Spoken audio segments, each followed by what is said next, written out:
E uma última parada que a gente tem que falar é isso aqui, né? É o nosso canal de cortes, que voltou agora, tá bombando, já tem 588 inscritos. Pessoal, aí tem cortes maravilhosos, inscrevam-se no canal. Então, essa tentativa de reconstituição da igreja primitiva ali no século XVI era um negócio extremamente complicado, extremamente difícil. É difícil para a gente fazer com todos os recursos que a gente tem hoje, né? Então, a gente achar que Lutero conseguiu fazer bem, que Calvino conseguiu fazer bem. Conseguiram fazer coisas interessantes, assim, com o pensamento, né? Calvino tem um pensamento interessante, né? Ele vai lá, ele mergulha em Santo Agostinho e tal, tudo mais, mas ele está usando a tradição, né? O tratado de Calvino sobre a predestinação, ele se baseia, ele praticamente cita Agostinho como autoridade o tempo inteiro, né? Então a própria ideia de sola escritura que vem depois, né? Tipo, que vem ali com as 5 solas, ela já é extremamente complicada, né? Então, essa questão de Santo Agostinho no pensamento de Calvino foi uma das coisas responsáveis pela minha conversão, porque a obra magna de Calvino são as Institutas da religião cristã.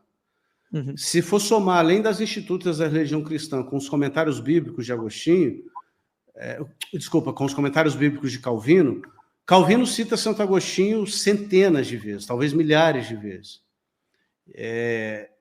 E quando eu começo a ler Agostinho em primeira mão, não a partir das citações de Calvino, eu descubro que Santo Agostinho cria na autoridade suprema do bispo de Roma, eu descubro que Santo Agostinho era devoto de Nossa Senhora, eu descubro que Santo Agostinho cria no purgatório, eu descubro que Santo Agostinho rezava pelos mortos, cria no poder das relíquias, e por aí vai. E aí eu descobri como que Calvino pôde citar tanto Agostinho e ser contra tudo isso que eu mencionei aqui, por exemplo, né? Enfim, não vou repetir, mas tudo isso que eu já mencionei. E aí tem uma carta, é um detalhe que às vezes passa despercebido, uma carta de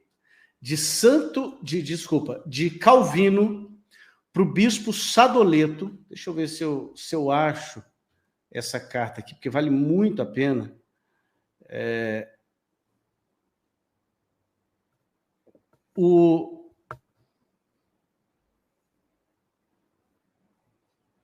Eu não vou... Ah, não, peraí, achei. É uma carta que foi o seguinte: o bispo Sadoleto era o bispo de Genebra. Só que Calvino estava em Genebra. E nenhum católico podia ir lá.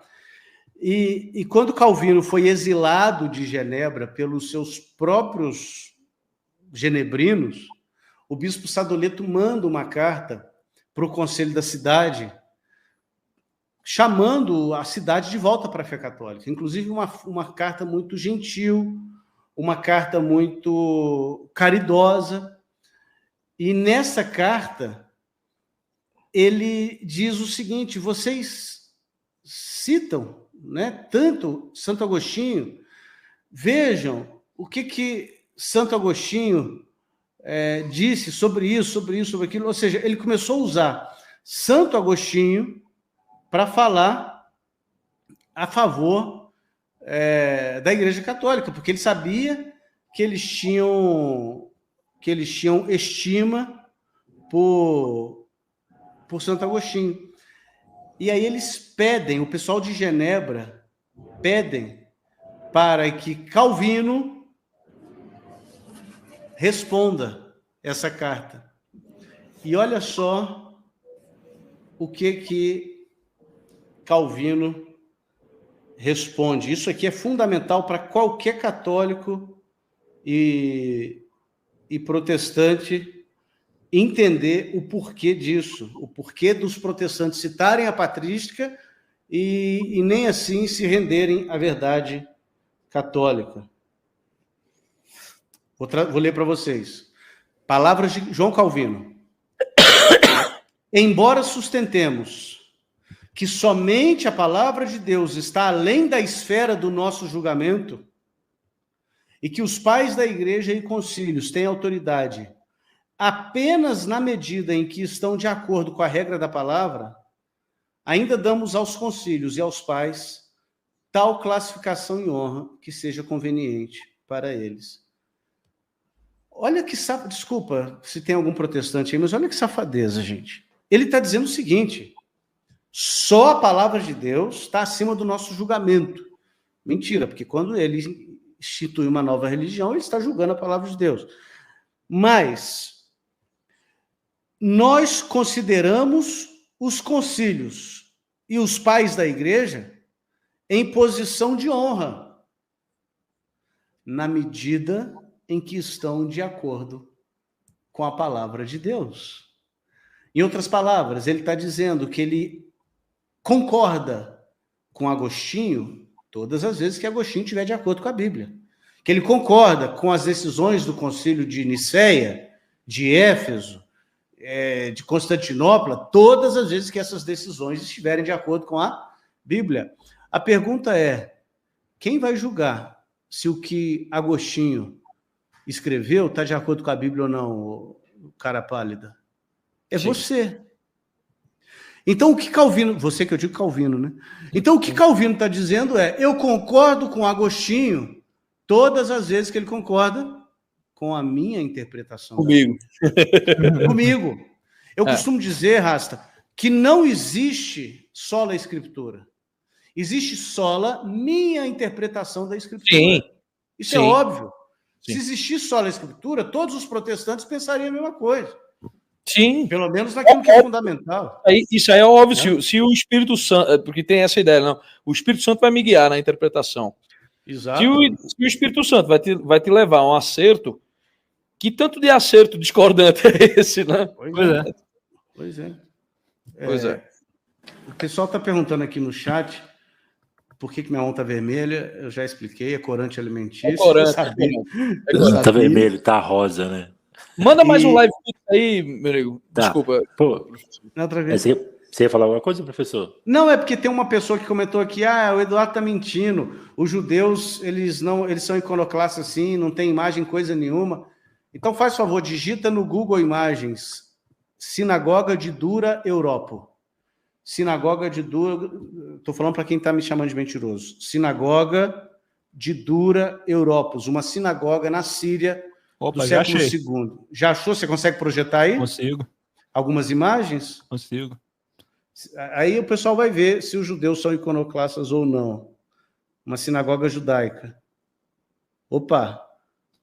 Na parede da sinagoga. Isso. Mas isso aí é só uma das coisas que tem. Isso, todas tem as cenas do Antigo Testamento... Já é uma entrada, né? Para ver olha aí. Também.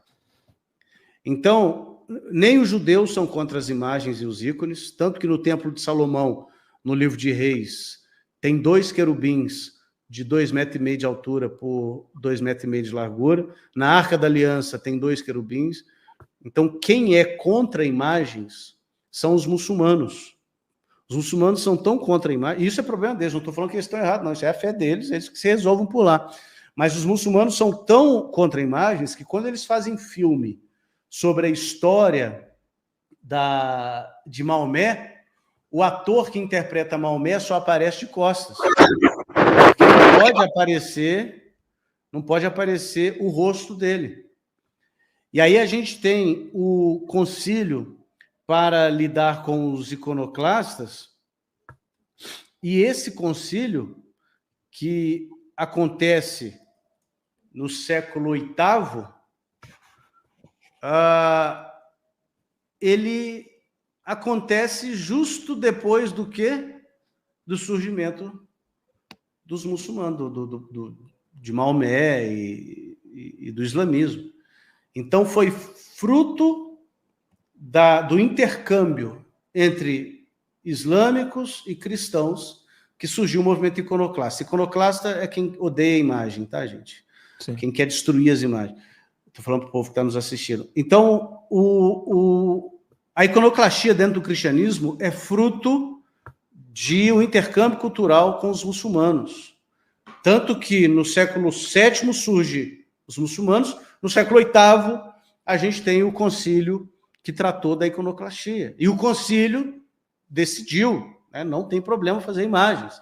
Quando a gente honra uma imagem, a gente está honrando aquilo que a imagem representa. Quando que o iconoclastismo surge de novo? Com João Calvino. Nem Lutero era tão iconoclasta. Com João Calvino. Inclusive, no Catecismo da Igreja Presbiteriana, o Rasta diz que até mesmo imaginar como Jesus seria é pecado. Você não pode nem fazer imagens mentais de Jesus. Caraca.